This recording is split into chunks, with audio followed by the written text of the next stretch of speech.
Well, we hear it from the mayor, the police chief, the neighbor down the street, and certainly from lawmakers in Congress. When young people commit crimes in D.C., a slap on the wrist won't do. They need to be held accountable. But tonight, a troubling new report shows when teenagers do enter the district's juvenile justice system, that system often fails them. Our chief investigative reporter Eric Flack is here to tell us about an independent review that found widespread failures, Eric, in mental health services at D.C.'s primary rehabilitation facility for juvenile offenders.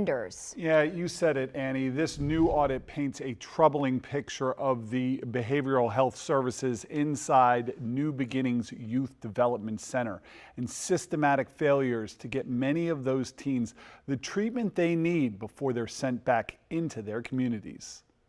This scathing new report from the Office of Independent Juvenile Justice Facilities Oversight details systematic failures at New Beginnings Youth Development Center in Laurel, Maryland. It's D.C.'s primary long-term treatment and detention center for youth offenders.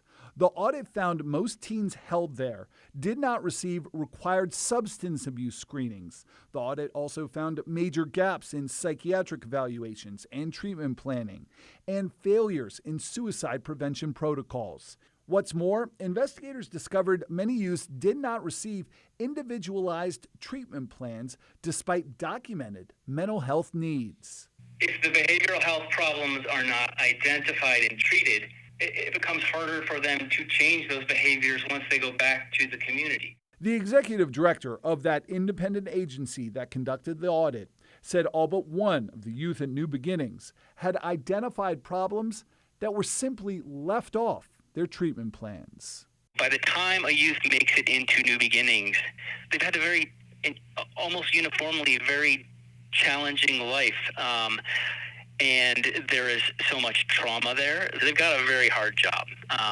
But when we look at the results at this point, a lot of youth are leaving and they're coming back to the system. The oversight report makes several key recommendations. You can read those on our website. The report also calls for giving youth more opportunities to demonstrate their skills before release, including supervised visits to their community and home. Annie, so far DYRS has not immediately responded to our requests for comment. Back to you. Eric, we know you will stay on top of that. The full report, meanwhile, now available on our website, WUSA9.com. Eric Flack, thank you.